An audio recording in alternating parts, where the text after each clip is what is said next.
kababoy. Ako ngayon ay hihilahin ko na yung aking isang inahin na buntis, si Tobia. Lalapit ko na siya doon sa aking paghuhukayan habang siya malakas pa. Kasi inilabas ko na nga po silang lahat. So siya yung nauna. Buntis pa naman siya, kaya kailangan ko siyang madala agad doon sa tamang paghuhukayan at paglilibingan natin sa kanila.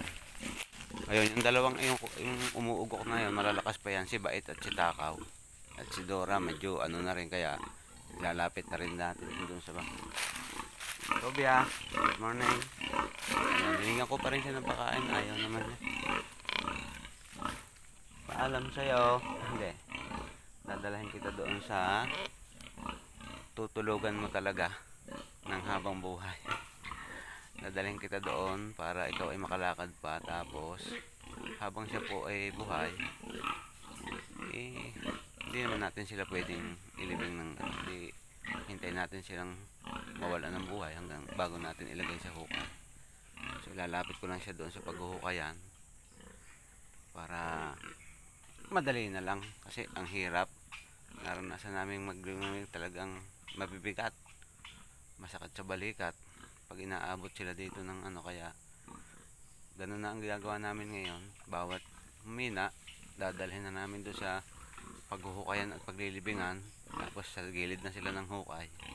Wala wala tayong magawa. Kaya let's go, Tobia. Hinihilan natin, mabuti, napakababait nila sa akin, kaya kung ano man ang gawin, hinihila, sumasama sila. Bait, dyan ka muna, huwag kang sumama agad. Gusto mo din yatang madala na agad sa ano sa Artosa. Teka na, Tobia. Sana.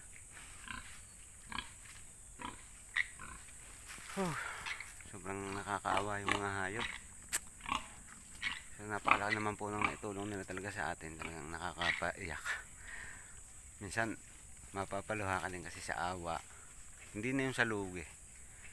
Yung lugi mababawi pa makakagawa tayo ng ibang paraan. So ganun pa man, lagi tayo nagpapasalamat sa Diyos, at least nagsakripisyo mga hayop. Ang problema nga lang ay talagang yung sad part na ganito, hihilahin mo sila buhay pa, tapos alam mo na yung mangyayari. Yun, sobrang sakit sa piling. Hindi ka na, Tobia. Ayaw pa yata yung sumama wala mong magagawa na ang mamay. Mga kababoy, nakarating din kami ni Tobia sa kanyang destinasyon. Binigyan ko pa rin siya ng dahon ng gabi. Ito ang dahon ng gabi, Tobia. So dito bale ako maglilinis bukas o mamayang hapon, tapos hukayin natin sila ng maganda, malalim. Yung sila naman ay napakinabangan natin, ilibing natin ng maayos, yung hindi mahanungat ng mga ibang hayop.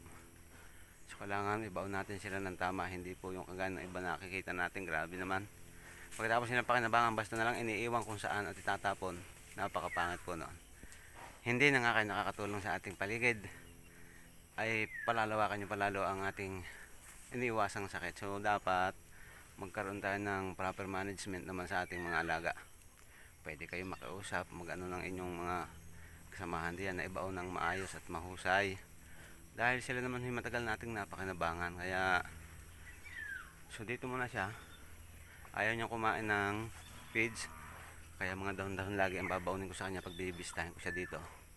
At habang siya ihuhukay ko na, kasi ganun talaga ang mangyayari, na wala nung mangyayari ba, ganun ang pupuntahan niya. Kaya so yan, thanks for watching guys. Hindi ko na masabing happy ang farming.